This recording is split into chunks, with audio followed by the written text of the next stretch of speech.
The leather chair in my father's study felt cold, despite the warm summer air drifting through the open windows. My sister Victoria stood behind him, her perfectly manicured hands resting on his shoulders, a triumphant smile playing on her lips. Mom sat quietly in the corner, refusing to meet my eyes. "It's quite simple, Elizabeth," Dad said, sliding the papers across his mahogany desk. "Sign over your inheritance rights to Victoria, and you can keep your current lifestyle. Refuse, and you're cut off. Completely." I looked at the document, a full renunciation of my inheritance rights to both Grandma's estate and the family business, Harrison Enterprises. The ink on Grandma's death certificate was barely dry, and they were already dividing up her empire like vultures. "Why?" I asked quietly. "Why now?" Because Victoria stepped forward, her designer heels clicking on the hardwood floor. The company needs strong leadership. Someone who understands business. Not some charity-obsessed dreamer who'd give everything away to the first sad story they heard. I almost smiled. They had no idea. And this has nothing to do with Grandma changing her will last month. Dad's facade cracked slightly. "That's irrelevant. She wasn't in her right mind." "Really?" I pulled out my phone, playing a video I'd recorded just 2 weeks ago. Grandma sat in her garden, lucid and sharp as ever, discussing her plans for the company's future. "Turn that off," Victoria snapped. "Why? Afraid of what else she might have recorded?" Dad's face hardened. "Enough games. Sign the papers, or you're out. No more trust fund, no more apartment, no more safety net. You'll have nothing." I picked up the pen, its weight familiar in my hand. "You're right about one thing," I said, signing my name with a flourish. "After today, everything changes." Victoria snatched the papers, checking my signature. Finally, showing some sense. "Oh, I'm showing something all right." I reached into my bag and pulled out a heavy manila envelope. Grandma left me something better than an inheritance. "What are you talking about?" Dad's voice held a note of uncertainty. I opened the envelope, the contents of Grandma's safety deposit box, which I'd retrieved this morning. Their smiles vanished when they saw what I spread across the desk. Documents, photographs, USB drives, and a letter written in Grandma's distinctive hand, addressed to the SEC. "What is this?" Victoria whispered. "Evidence," I said calmly, "of every illegal transaction, every falsified report, every embezzled dollar you've stolen from the company over the past 5 years." Dad lunged for the papers, but I was faster, sliding them back into the envelope. "Copies are already with my lawyer," I continued. "And the SEC, and the FBI. Grandma was quite thorough in her documentation." "You're lying." Victoria's voice shook. "Grandma didn't know anything about how you've been stealing from the pension fund, or about Dad's offshore accounts, or maybe about your little side deal with our competitors." Mom finally spoke from her corner. "Robert? What is she talking about?" "Nothing," Dad said quickly. "Elizabeth is just trying to cause trouble." I pulled out my tablet, pulling up the encrypted files Grandma had collected. These records show otherwise. Bank transfers, forged signatures, falsified board minutes. Grandma spent the last year of her life gathering evidence against you both. "Why would she do that?" Victoria demanded. "Because she knew what you really were. She watched you strip the company bare, steal from loyal employees, destroy everything our family built." Dad's face had gone pale. "The board will never believe." "The board meeting is in an hour," I cut him off. Would you like to know what else is in this envelope? Like how you've been paying them off to ignore the fraud. Victoria's perfect composure cracked. You can't prove any of this. I stood slowly, gathering my things. Actually, I can. Grandma made sure of that.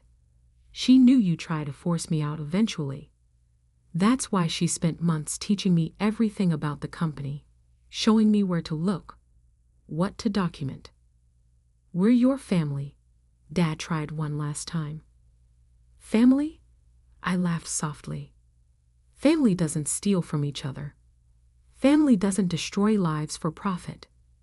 Grandma was family. She taught me what that really means. My phone buzzed. A text from my lawyer. SEC agents in position. Board members arriving early. You have 30 minutes, I told them. Either resign voluntarily and return everything you stole or face criminal charges. You'd send your own father to prison? Dad's voice cracked. You were willing to leave me with nothing, I reminded him. Actions have consequences. Victoria grabbed my arm as I turned to leave. Wait, there must be something we can. Actually, I pulled free. There is something else you should know. I paused at the door. I never needed your trust fund. Everything I have, I earned. The charity work you mocked? It was a cover for my real job, forensic accounting. Grandma hired me 2 years ago to investigate you both. The silence in the room was deafening. 30 minutes, I reminded them. Tick-tock. As I walked out, I heard Victoria's heels clicking frantically across the floor, probably rushing to her office to start deleting files. But it was too late. Everything was already documented, copied, secured. My phone buzzed again. An email from Grandma's lawyer, scheduled to be delivered today. My dearest Elizabeth, if you're reading this, you've finally shown them who you really are. Remember what I taught you. True strength isn't in what you have, but in how you use it. Make them understand what it means to betray family. All my love, Grandma. I smiled, heading toward the boardroom where the real showdown would begin. Because this wasn't just about inheritance or money. This was about justice, truth, and showing everyone exactly why you should never underestimate the quiet one who watches and waits. And I was just getting started. The boardroom of Harrison Enterprises looked different from the head of the table. 14 board members sat nervously around the massive oak surface, their usual arrogance replaced by poorly concealed fear. The evidence files from Grandma's safety deposit box lay before me, an arsenal ready to be deployed. Victoria burst in, her designer outfit slightly disheveled, followed by Dad, who looked like he'd aged a decade in the past 30 minutes. Mom slipped in quietly behind them, taking a seat near the door. Before we begin, I said calmly, I should introduce our guests. I gestured to the 2 serious-looking individuals by the window. Agent Phillips and Agent Torres from the SEC. They're very interested in our company's recent financial activities. This is ridiculous, Victoria started. You can't just. Actually, I can. I opened the first file. Let's start with the pension fund. Specifically, how $47 million disappeared into various shell companies owned by the Sterling family. That's you, Victoria. She went pale. Those were legitimate business transactions. Really? I pulled up a document on the screen behind me, because according to these transfer records, the money went directly into your personal accounts in the Cayman Islands. One of the board members, George Wilson, cleared his throat. Miss Harrison, surely we can discuss this privately. Like you discussed the kickbacks, Mr. Wilson. I turned to the next page. Grandma was particularly interested in the consulting fees paid to your children's companies. companies that don't actually exist. The room went deadly quiet. Elizabeth, Dad tried, his voice attempting authority but failing. You're making a mistake. Think about what you're doing to this family. Family. I stood slowly. Let's talk about family, Dad. Let's talk about how you and Victoria have been selling company secrets to our competitors. How you've been stealing from employees who've worked here for decades. How you plan to strip this company bare and leave nothing but empty shells and broken promises. I pressed a button on my laptop. The screen filled with surveillance footage. Dad and Victoria in secret meetings, handling documents, making transfers. Grandma saw everything. I continued. She watched you betray everything she built. But instead of confronting you directly, she decided to teach you a lesson about consequences. By destroying her own company. Victoria sneered, but her voice shook. No, by saving it from you. I pulled out another document. Grandma's last amendment to her will, properly notarized and witnessed. 3 months ago, Grandma transferred controlling interest in Harrison Enterprises to a blind trust. Care to guess who the trustee is? Dad's face went ashen. No. Yes. Everything you thought you were inheriting? It's been under my control since before she died. That inheritance you just made me sign away. Worthless papers. Victoria lunged across the table, reaching for the will, but Agent Phillips stepped forward quickly. Miss Sterling, please remain seated. I continued as if nothing had happened. Every board member involved in the fraud has 2 choices: resign immediately and cooperate with the investigation or face criminal charges. And before you think about destroying evidence, I smiled slightly, everything has already been documented and secured. One by one, board members began standing, heading for the door. Only 3 remained seated, the ones Grandma had identified as honest. Elizabeth. Mom spoke for the first time, her voice small. What happens now? Now. I opened my briefcase and pulled out a stack of papers. Victoria and Dad will sign these confession statements and resignation letters. They'll return every penny they stole. They'll cooperate fully with the federal investigation. And if we refuse, Dad challenged.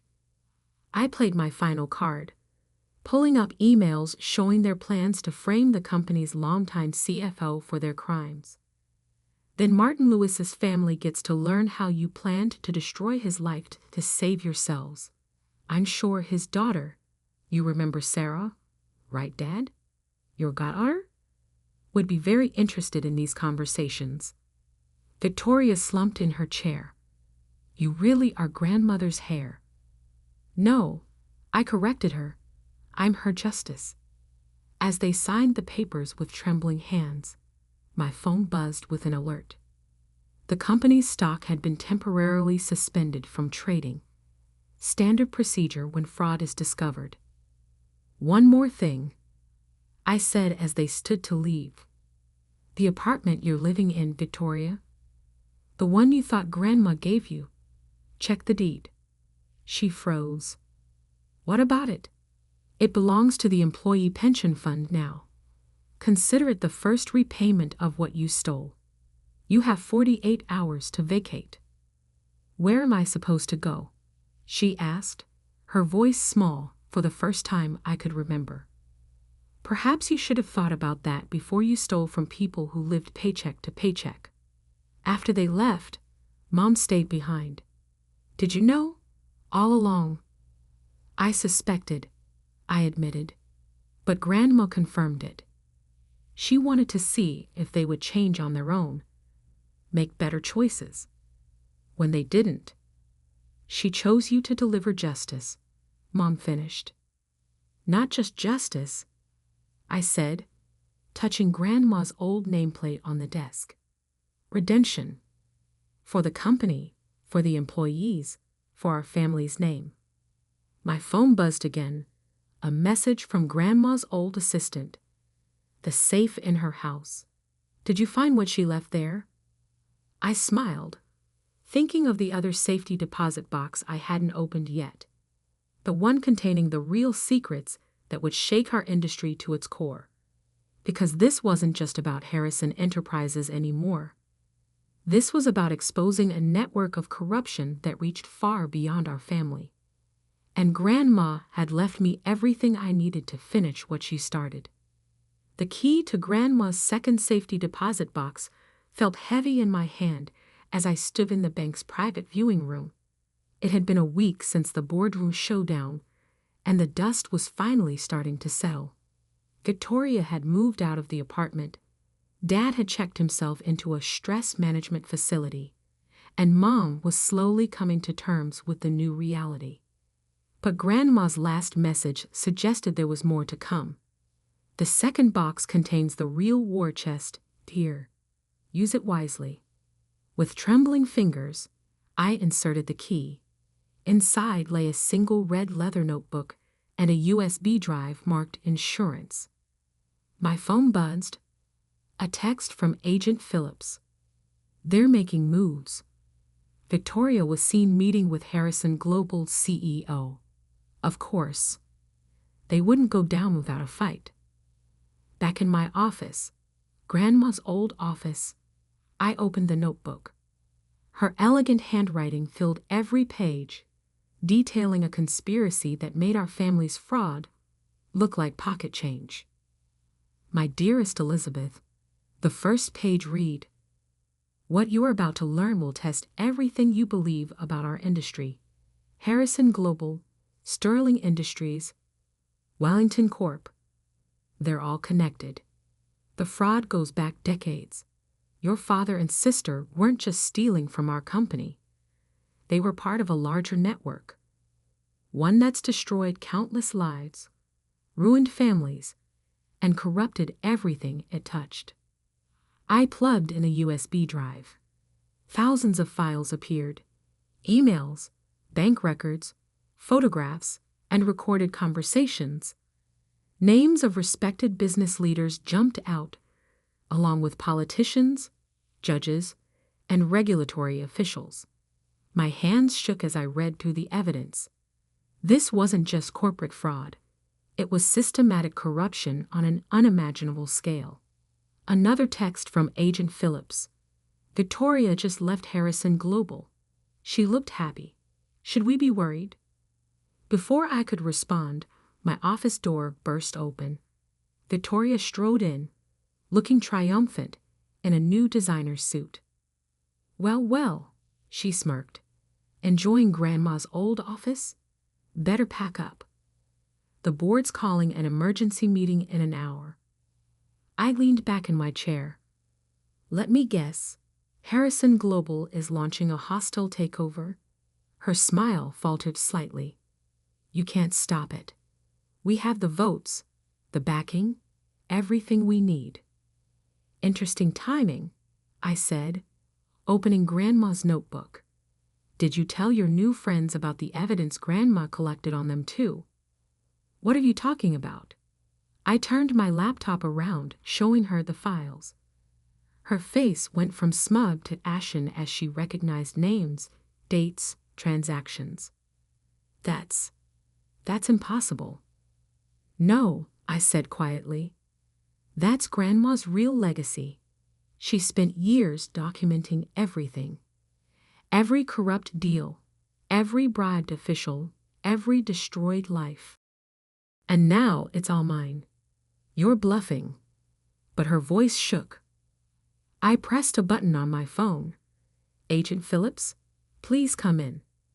The SEC agent entered, followed by 2 FBI agents and a federal prosecutor. "Perfect timing," I said.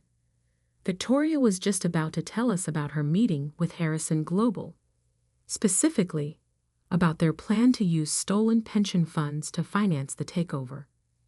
Victoria sank into a chair. "You don't understand. They'll kill me if I talk. Actually, We understand perfectly. I opened another file. Grandma documented the threats too. That's why she set up witness protection arrangements for anyone willing to testify. The federal prosecutor stepped forward. Miss Sterling, we're prepared to offer you a deal. Full immunity in exchange for your testimony against Harrison Global and the others. Victoria looked at me, really looked at me, for the first time in years. Why are you offering this? After everything I did? Because Grandma believed in redemption. I said softly, even for those who lost their way. She buried her face in her hands. I'll need protection. For me and Dad. Already arranged, Agent Phillips confirmed. As Victoria left with the agents, my phone rang, a number I didn't recognize. Miss Harrison? A gruff voice said. This is Senator Matthews. We need to talk about your grandmother's files. Actually, Senator, I smiled grimly. We need to talk about your offshore accounts and those interesting votes on banking regulations. The next few weeks were a blur of federal investigations, witness statements, and media frenzy. Harrison Global's CEO was arrested trying to flee the country. Sterling Industries filed for bankruptcy. Wellington Corp's board resigned en masse. Through it all, I kept finding more of Grandma's breadcrumbs, carefully laid clues leading to deeper corruption, bigger names, darker secrets. Mom found me late one night, still working through the files. Your grandmother knew, she said quietly. She knew they'd try to push you out, that Victoria and your father would betray her trust. That's why she chose you. She chose me because I was quiet, I corrected, because I watched and learned while they were busy showing off and taking credit. No. Mom touched Grandma's old notebook. She chose you because you have her heart and her steel. The company's annual meeting was scheduled for the next day. Employees, shareholders, and media would all be watching to see what would rise from the ashes of the scandal. I spent the night in Grandma's old office, reading her final letter one more time. Elizabeth, my quiet warrior, by now you've unveiled the truth. The corruption runs deep, but your roots run deeper. Remember, real power isn't in what you destroy, but in what you build from the ruins. I've given you the weapons to tear down the old corrupt system. Now show them how to build something better. All my love, Grandma. The next morning, I stood before a packed auditorium. Familiar faces looked back. Employees who'd almost lost everything. Board members who'd stayed honest, even Victoria and Dad, out on bail and looking subdued in the back row. Harrison Enterprises was built on a simple idea, I began. That business could be both profitable and ethical. That success didn't require corruption. My grandmother believed this. She spent her final years gathering evidence not just to expose corruption, but to prove that another way was possible. I unveiled our new company structure, employee ownership, transparent accounting, ethical investment standards. We're not just changing policies, I continued. We're changing the game. The old system of corruption and greed is over. Today, we start building something new. Something worthy of my grandmother's legacy. The applause was deafening. Later, alone in Grandma's office, I opened her notebook to the last page, finding words I hadn't noticed before. P.P.S. Check behind the painting of the garden. Some secrets need to be kept for the right moment. I smiled, touching the familiar canvas. There would be time for more revelations later. For now, I had a legacy to rebuild, a family to heal, and a grandmother's final lesson to honor. That sometimes the quietest person in the room is the one you should have watched all along, because they're the ones who see everything. Remember everything, and when the time is right, change everything.